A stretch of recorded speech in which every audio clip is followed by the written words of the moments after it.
Hello जय हिंद प्यारे साथियों। देखिए आज हम लोग क्लास 12 केमिस्ट्री का 42 मोस्ट इंपोर्टेंट क्वेश्चन देखने वाले 2025 परीक्षा के लिए क्लास 12 केमिस्ट्री का। ठीक है, तो आइए फटाफट शुरुआत करते हैं। जितने भी क्वेश्चन है बहुत ज़्यादा इंपॉर्टेंट क्वेश्चन है, तो इसको अच्छे तरीके से याद कर लेंगे। ठीक है, तो चलिए पहला नंबर क्वेश्चन आपका पूछा जा रहा है कि आग बुझाने वाला पदार्थ कौन है। देखिए आग बुझाने वाला जो पदार्थ होता है जिसे हम लोग पायरिन बोलते हैं, उसका जो सूत्र होता है कार्बन टेट्राक्लोराइड होता है। ठीक है, जो कि ऑप्शन नंबर बी में दिख रहा है। ठीक है, इसका नाम क्या है, कार्बन टेट्राक्लोराइड। तो राइट आंसर जो होगा वो आपका बी नंबर होगा।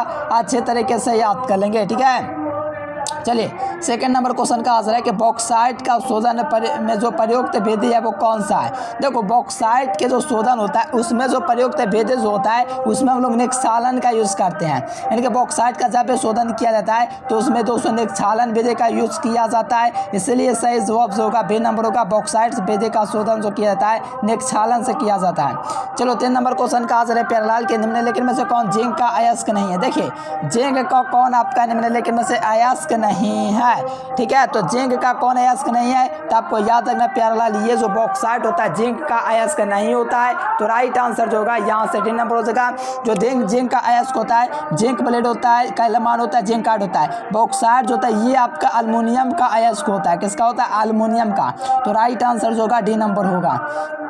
अगला क्वेश्चन देखिए निम्नलिखित में से कौन सी धातु जो होता है विद्युत विच्छेदन से प्राप्त की जाती है। देखिए कौन सी जो धातु है विद्युत विच्छेदन से प्राप्त की जाती है, तो आप लोग याद रखिएगा प्यारे बच्चों, ये जो आपका कैल्शियम होता है इसको जो प्राप्त किया जाता है विद्युत विच्छेदन से प्राप्त किया जाता है। किसको, तो कैल्शियम को। याद रखिएगा बहुत ज़्यादा इंपॉर्टेंट क्वेश्चन है, अच्छे तरीके से याद कर लीजिएगा। ये सब क्वेश्चन आपके परीक्षा में आता है।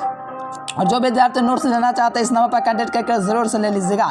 चलिए 5 नंबर क्वेश्चन का आंसर है कि सल्फाइड अयस्कों का जो समाहरण किया जाता है, जो सांद्रण किया जाता है, कौन से विधि से किया जाता है। देखिए जितने भी सल्फाइड अयस्क होता है मैंने कई बार बताया कि फेनोत्प्लवन विधि से इसका सांद्रण किया जाता है। तो यहाँ से आप लोग देख लीजिए फेन का मतलब झाग होता है और झाग प्लवन विधि जो है यहाँ पर ऑप्शन नंबर ए में मिल जाएगा। अच्छे तरीके से याद कर लीजिए, बहुत ज़्यादा इंपॉर्टेंट क्वेश्चन है। आज के क्लास में दिया जाने वाला हर एक क्वेश्चन आपको याद कर लेना है।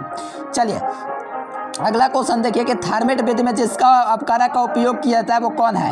देखिए थर्मेट विधि में जिसका उपयोग किया जाता है वो अपकारक जो होता है मेरे प्यारेलाल वो कौन है, तो आपको याद रखना अल्मोनियम जो है ये आपका थर्मेट विधि में उपयोग अपकारक होता है। ठीक है, अच्छे तरीके से याद कर लो, जितना क्वेश्चन करवा रहा हूँ ना बस आप लोग याद करते जाओ।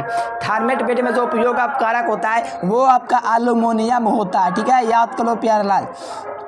अगला क्वेश्चन का आंसर है कि अल्मोनियम का वैद्युत अपघटनीय शोधन कहलाता है। देखिए अल्मोनियम का जो वैद्युत अपघटनीय का जो शोधन कहलाता है वो क्या कहलाता है, तो इसी को हम लोग कहते हैं हुप पराक्रम। ठीक है, हुप पराक्रम कहते हैं, यानी अल्मोनियम का जो वैद्युत शोधन जो होता है किस विधि से किया जाता है, तो हुप पराक्रम से किया जाता है। अच्छी तरीके से याद कर लीजिए, काफ़ी ज़्यादा आपके परीक्षा में पूछा जाता है। जितना भी क्वेश्चन करवा रहा हूँ याद कर लो। 8वां नंबर क्वेश्चन है प्यारेलाल कि प्रागलन विधि में जो धातु का अपसाइड जो अपचयन के रूप में प्रयुक्त होता है वो कौन होता है। देखो कार्बन ही होता है, कहीं कहीं कार्बन मोनोऑक्साइड मिलता है, लेकिन उस क्वेश्चन को आप लोग भूल जाओगे अगर वैसा देता है तब। प्रागलन विधि में अगर स्मेल्टिंग पूछे या प्रागलन पूछे तो कार्बन दोस्तों जो प्रागलन विधि में जो यूज होता है वो कार्बन ही यूज होता है अधिकतर प्रागलन विधि में। देखो मैग्नीशियम किस में पाया जाता है, तो जाहिर सी बात है मैग्नीशियम जो होता है क्लोरोफिल में पाया जाता है। किस में पाया जाता है, मैग्नीशियम जो होता है क्लोरोफिल में पाया जाता है, इसलिए राइट आंसर जो होगा ए नंबर हो जाएगा। क्लोरोफिल में जो होता है मैग्नीशियम पाया जाता है, राइट आंसर क्या होगा, ए नंबर हो जाएगा। अगला क्वेश्चन देखिए 10 नंबर प्यारेलाल की आयरन के महत्वपूर्ण अयस्क हैं। देखो आयरन के जो महत्वपूर्ण अयस्क होते हैं वो कौन होते हैं। देखो लोहा को ही दोस्तों कहा जाता है आयरन का महत्वपूर्ण अयस्क कहा जाता है। राइट आंसर जो होगा यहाँ से बी नंबर हो जाएगा। इस बात को थोड़ा ध्यान में रखिए और अच्छी तरीके से याद कर लीजिए। ठीक है, लोहा का जो मुख्य अयस्क होता है वो कौन होता है, हेमाटाइट होता है। चलो अगला क्वेश्चन का आंसर है सबसे शक्तिशाली ऑक्सीकारक पदार्थ जो होता है वो आपका कौन होता है। देखो सबसे शक्तिशाली ऑक्सीकारक पदार्थ जो होता है वो आपका फ्लोरीन होता है। तो राइट आंसर जो होगा ए नंबर हो जाएगा। सबसे शक्तिशाली ऑक्सीकारक जो एजेंट होता है वो आपका फ्लोरीन होता है। एकदम याद कर लो प्यारेलाल, बहुत ही ज़्यादा इंपॉर्टेंट क्वेश्चन है आपके परीक्षा के लिए। अगला क्वेश्चन देखिए अस्मेल्टियम धातु के ऑक्साइड में जो संयुक्त होता है वो कौन होता है। देखो अस्मेल्टियम पूछे या प्रागलन पूछे दोनों में आपका कार्बन का ही यूज़ किया जाता है। इसको भी याद कर लीजिए, बहुत ही बढ़िया क्वेश्चन है आपके परीक्षा में बार बार पूछा गया क्वेश्चन है, याद कर लो। देखो समुद्री जल में पाया जाने वाला जो तत्व होता है वो आपका आयोडीन होता है, लेकिन आप लोग बुक में देखेगा सोडियम देखा, लेकिन वो सबसे बचना है आप लोगों को। जो समुद्री जल में जो पाया जाने वाला जो तत्व होता है मेरे प्यारे लाल, वो आपका एल्युमिनियम होता है। कौन होता है? एल्युमिनियम होता है। सॉरी, यहाँ पर समुद्री जल में जो पाया जाने वाला जो तत्व होता है वो आपका आयोडीन होता है। ठीक है, तो याद रखिएगा ऑप्शन सी। अगला क्वेश्चन, सहदेव मुक्त अवस्था में देखो यानी जो फ्री जो स्टेट होता है उसमें कौन पास जो हमेशा फ्री हो, तो वो आपका गोल्ड होता है, जो कि हमेशा फ्री अवस्था में होता है, स्वतंत्र अवस्था में होता है। तो इस बात को थोड़ा ध्यान में रखिएगा प्यारे लाल, बहुत ही ज़्यादा इंपॉर्टेंट क्वेश्चन है आपके परीक्षा के लिए, और याद करते जाइए। एक एक क्वेश्चन यहाँ से एक नंबर का आपका कार्य करता है, तो याद कर लो। 15 नंबर क्वेश्चन का आंसर है कि सोडियम अवर सारणी में किस ग्रुप का सदस्य है। देखिए सोडियम जो अवर सारणी में प्यारे लाल किस ग्रुप का सदस्य है, तो ग्रुप 1 का 200 सदस्य है। ठीक है, सोडियम अवर सारणी में किस ग्रुप का सदस्य है, तो ग्रुप 1 का सदस्य है। याद रखिएगा प्यारे लाल, राइट आंसर जो है आपका ए नंबर हो जाएगा। याद रखिएगा ग्रुप 1 के सदस्य। अगला क्वेश्चन जो क्षारीय मृदा धातु का इलेक्ट्रॉनिक विन्यास जो है वो कौन है, तो देखिए क्षारीय मृदा धातु का इलेक्ट्रॉनिक विन्यास है वो आपका क्या, NS²। ठीक है, NS² जो है ये जो होता है क्षारीय मृदा धातु का इलेक्ट्रॉनिक विन्यास होता है। क्या होता है? क्षारीय धातु का इलेक्ट्रॉनिक विन्यास होता है NS² जो होता है ये आपका होता है। ठीक है, याद रखिएगा क्षारीय मृदा धातु के लिए। ठीक है, चलो अगला क्वेश्चन देखा जाए। नीला थोता का रासायनिक सूत्र पूछा जा रहा है। देखो नीला थोता जो होता है उसका सूत्र क्या होता है, CuSO4 × 5H2 होता है, और हरा थोता में क्या होता है, FeSO4 × 7H2 होता है। क्या होता है? FeSO4 × क्या होता है, 7H2 होता है। किसके लिए? हरा थोता के लिए। लेकिन हमसे नीला थोता पूछा जा रहा है, तो राइट आंसर जो होगा बे नंबर होगा। याद कर लीजिए, बहुत ही ज़्यादा इंपॉर्टेंट क्वेश्चन है। अगला क्वेश्चन देखिए, जिंक ब्लेड अयस्क का सांद्रण किस विधि से किया जाता है।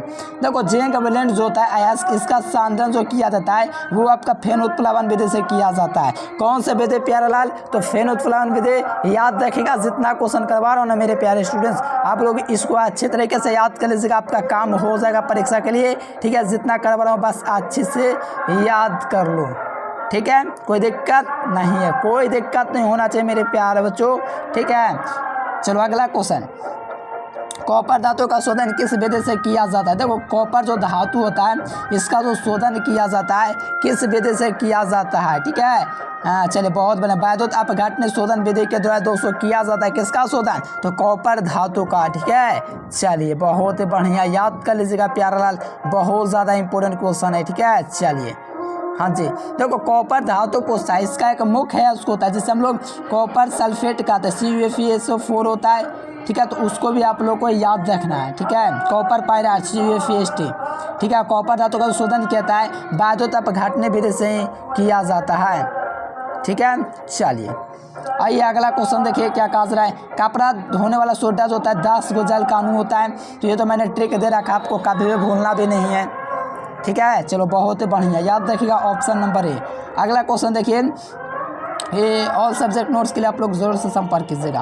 अगला क्वेश्चन देखिए, 21 नंबर क्वेश्चन, अयस्क में उपस्थित अशुद्धि को क्या कहते हैं। देखिए अयस्क में उपस्थित अशुद्धि को जो हम लोग कहते हैं प्यारे बच्चों, आप लोग गैंग कहते हैं। क्या कहते हैं? अयस्क में उपस्थित अशुद्धि को क्या कहते हैं? गैंग कहते हैं। यानी अयस्क में जितना भी अशुद्धि होगा उसमें जो शुद्धि होता है उस अशुद्धि को हम लोग क्या कहते हैं, तो गैंग कहते हैं। अगला क्वेश्चन 22 नंबर, कॉपर में होता है। देखिए कॉपर में क्या होता है, तो कॉपर में जो होता है Cu2S साथ में FeS जो होता है ये आपका कॉपर में होता है। और कॉपर का जो मुख्य है उसको होता है कॉपर पायराइड CuFeS2 होता है, इसको याद रखना। ठीक है, चलो एंजाइम क्या है। देखो एंजाइम जो होता है वो आपका प्रोटीन होता है या कार्बोहाइड्रेट। तो ध्यान में रखना, जब एंजाइम की बात आएगा तो एंजाइम जो होगा वो आपका दोस्तों प्रोटीन होगा। क्या होगा प्यारा लाल? प्रोटीन होगा, याद कर लीजिएगा। ठीक है, चलो बुखार के दोस्तों दवा को कम कर, देखिए निम्नलिखित में से कौन दवा जो बुखार को कम करता है। ठीक है, चलिए बहुत बढ़िया, चलिए बहुत बढ़िया मेरे प्यारा लाल, याद रखना कौन सी दवा बुखार को कम करता है। तो ये जो होता है आपका एंटीपायरेटिक दवा जो होता है बुखार को कम करता है। एंटीपायरेटिक का मतलब क्या होता है? जो दर्द को कम करे, बुखार को कम कर सके। दर्द को नहीं, एंटीपायरेटिक जो बुखार को कम करता है, जो ताप को कम करता है और दर्द को कम करेगा एनाल्जेसिक। ठीक है, चलिए बहुत ही बढ़िया, याद कर लो। आ जाओ अगला क्वेश्चन, ग्लिसरॉल होता है। तो देखो ग्लिसरॉल जो होता है ट्राई हाइड्रिकल ट्राईहाइड्रिक अल्कोहल होता है, मतलब 3 हाइड्रिक अल्कोहल होता है, इसी को कहा जाता है ट्राईहाइड्रिक होता है। इसमें टर्सरी अल्कोहल नहीं, ट्राईहाइड्रिक अल्कोहल होता है, ग्लिसरॉल। याद में रखिएगा, ध्यान में रखिएगा, क्वेश्चन काफ़ी ज़्यादा लाजवाब है। अगला क्वेश्चन, ग्लूकोज के कायरल कार्बन में दोस्तों की संख्या कितना होता है? देखो ग्लूकोज में कायरल कार्बन की संख्या 4 होता है, तो ऑप्शन नंबर ए। अगला क्वेश्चन, फलों की शर्करा क्या कहलाती है? देखो फलों की शर्करा ही आप लोग का फ्रुक्टोज कहलाता है। और सबसे मीठा जो शर्करा है वो कौन सा है? कमेंट बॉक्स में जरूर से बताना। फलों की शर्करा क्या कहलाता है? फ्रुक्टोज कहलाता है, इसीलिए सही जवाब होगा बी नंबर। चलिए अगला क्वेश्चन, पॉलीसैकेराइड का सदस्य कौन होता है? देखिए पॉलीसैकेराइड जो होता है कौन होता है? तो स्टार्च जो होता है पॉलीसैकेराइड है, ये आपका मोनोसैकेराइड है। तो ये सब थोड़ा ध्यान में रखना है, क्योंकि ये सब परीक्षा में पूछा गया क्वेश्चन है। देखो मैंने न्यूक्लिक अम्ल का ट्रिक बताया था, BSF याद रखना, फॉस्फेट शर्करा, BSF भास्म शर्करा फॉस्फेट, भास्म शर्करा फॉस्फेट, मतलब शुगर का मतलब शर्करा ही होता है। ये मैंने ट्रिक दिया था, राइट आंसर बी नंबर। चलिए अगला क्वेश्चन देखिए, 30 नंबर, ग्लूकोज होता है। देखिए ग्लूकोज होता है क्या होता है? तो ये जो होता है एक प्रकार का मोनोसैकेराइड अल्कोहल, सॉरी ग्लूकोज होता है एक प्रकार का मोनोसैकेराइड होता है, तो राइट आंसर ए नंबर हो जाएगा, याद रखिएगा। अगला क्वेश्चन देखिए, कार्बोहाइड्रेट से जलांशित नहीं किया जा सकता है। देखिए जो कार्बोहाइड्रेट जिसे हम लोग जलांशित नहीं कर सकते हैं, उस कार्बोहाइड्रेट को हम लोग क्या कहेंगे? मतलब जिसे जलांशित कर ही नहीं सकते हैं, तो उसी को हम लोग मोनोसैकेराइड कहते हैं, जिसे हम लोग जलांशित नहीं कर सकते हैं। ठीक है, तो ऐसे जितने भी आप लोगों का कार्बोहाइड्रेट होते हैं उसे हम लोग मोनोसैकेराइड कहते हैं। कार्बोहाइड्रेट देखो ध्यान से देखिएगा, कार्बोहाइड्रेट जो जलांशित होकर के 3 से लेकर के 10 तक मोनोसैकेराइड देता है। देखिए 3 से लेकर के 10 तक मोनोसैकेराइड दे रहा है, तो जाहिर सी बात है आपका वो ओलिगोसैकेराइड कहलाएगा। क्या कहलाएगा? ओलिगोसैकेराइड कहलाएगा। प्यारे बच्चों राइट आंसर जो होगा यहाँ से सी नंबर होगा, याद कर लीजिए। अगला क्वेश्चन देखिए, सुक्रोज का सूत्र क्या होता है? देखिए सुक्रोज का जो सूत्र होता है C12H22O11 जो होता है, ये आपका सुक्रोज मतलब क्या? चीनी का सूत्र होता है। किसका सूत्र होता है? सुक्रोज। इसी को चीनी कहा गया है। क्या कहा गया है? इसी को चीनी कहा गया है, तो इसको भी थोड़ा ध्यान में रखिएगा। चीनी को ही हम लोग सुक्रोज कहते हैं, C12H22O11। इसका जैसे भी खंडन होगा तो इसमें 2 अणु बनेंगे। ठीक है, एक आपका लैक्टोज एक फ्रुक्टोज बनेगा, तो उस अलग बात है, लेकिन आपको सुक्रोज को याद रखना, सूत्र जो होगा C12H22O11। ठीक है, चलो अगला क्वेश्चन, अमोनिया आध पत्र को किस रंग में बदल देता है? तो आपको ध्यान में रखना है, नीला में बदल देता है। यानी कि अमोनिया जो होता है आध पत्र को किस रंग में बदलता है? तो आपको याद रखना, नीला रंग में बदलता है। ठीक है, चलो सबसे मीठा विकार लो रे मेरे प्यारे लाल, यही क्वेश्चन मैंने पूछा, आपको कमेंट बॉक्स में जवाब जरूर से देना है, नीचे चैट बॉक्स में लगाना है। ठीक है, चलो कृत्रिम मीठा विकारता का नाम बताइए। देखिए कृत्रिम मीठा विकारता जो होता है वो आपका कौन होता है? तो देखो सोडियम साइक्लोमेट सबसे मीठा होता है। ठीक है, वहाँ सैकरिन भी होता है, स्पार्टम भी होता है, ये सब जो होता है मीठा विकारता है। और इससे क्वेश्चन हाल में देखो 2024 में शायद पूछा है क्वेश्चन कि सबसे मीठा विकारता है, तो उसमें दिया था सैकरिन। तो सैकरिन भी होता है, स्पार्टम भी होता है, सोडियम साइक्लोमेट भी होता है। राइट आंसर जो होगा सभी ऑप्शन होगा, सभी ऑप्शन यहाँ पर सही जवाब होगा। नोट्स आप लोग ले लीजिएगा प्यारा लाल। चलो ताप द्वारा प्रभावित नहीं होता, देखो ताप द्वारा जो प्रभावित नहीं होता उसको हम लोग मोलालता कहते हैं, और या मोल प्रभाव भी रहेगा, मोल प्रभाव भी चलेगा, लेकिन ताप द्वारा जो प्रभावित नहीं होता है उसी को हम लोग कहते हैं मोललता, जो ताप द्वारा प्रभावित ना हो। और मानव शरीर उत्पन्न करता है, तो क्या उत्पन्न करता है? तो आप सभी को पता है मानव शरीर उत्पन्न नहीं करता। अच्छा, एंजाइम उत्पन्न कर लेगा, DNA कर लेगा, हार्मोन्स कर लेगा, लेकिन विटामिन बाहर से आपको लेना पड़ेगा। ये नहीं कि विटामिन हमारे शरीर में निर्माण हो जाए, ऐसा हो ही नहीं सकता। विटामिन शरीर जो होता है प्यारे बच्चों बाहर से हम लोग लेते हैं। ठीक है, याद रखिएगा, बहुत ज़्यादा इंपॉर्टेंट क्वेश्चन है। देखो प्राकृतिक बहुलक कौन होता है? तो इसको आप लोग को कमेंट बॉक्स में लगाना मेरे प्यारे लाल, आपके लिए क्वेश्चन है। चलो यहाँ पर देखो प्यारे लाल का आंसर आक्रिस्टल ठोस। देखो जितना क्वेश्चन करवाना हो होमवर्क में दे रहा हूँ, याद कर लेना, क्योंकि पहले से करवाया हूँ तो आपको याद होना चाहिए। आक्रिस्टल ठोस का पूछा जा रहा है, तो आक्रिस्टल ठोस कौन होता है? जिसको निश्चित आकार में तोड़ा ना जा सके, जिसको बराबर बराबर आकार न दिया जा सके, जिसका क्वथनांक व गलनांक कम हो, वो आपका कांच होता है। ठीक है, जो कि निश्चित आकृति में प्राप्त नहीं होता है। अगला देखिए अनुसंख्या गुणधर्म, वह गुणधर्म, ठीक है, जो विलय के कणों की संख्या पर निर्भर करे। ठीक है, तो यहाँ पर आपका 4 प्रकार का अनुसंख्या गुणधर्म होता है, क्वथनांक, कुनयन, प्रासरण दर, वाष्प दर, अवनमन और अनुसंख्या गुणधर्म। ठीक है, तो ये आपका राइट आंसर जो होगा डी नंबर होगा। बहुत तरीके से मैं आपको कई बार मैंने आपको करवाया है कि इसको आपको याद रखना, परीक्षा में आता है बाबू, याद कर लो बहुत बार। देखो कार्बोनिल ग्रुप जो होता है पैरेलल, ये आपका C डबल बॉन्ड O जो होता है, इसमें प्रसंस्करण पूछा जा रहा है। तो इसमें जो प्रसंस्करण होता है प्यारे बच्चों sp2 या sp3, बताओ क्या होता है? तो sp2 होता है, ठीक है। कार्बोनिल ग्रुप में देखो एल्डिहाइड भी हो सकता है, कीटोन भी हो सकता है। और नोट्स आप लोग ले लीजिएगा प्यारे बच्चों। देखो थोड़ा बिजी हूँ ऑफलाइन में, इस कारण से थोड़ा अच्छे तरीके से क्लास नहीं ले पा रहा हूँ, फिर भी जल्द यहाँ स्टार्ट कर दूंगा क्रैश कोर्स में। चलिए thanks for watching this video. जय हिंद, वंदे मातरम।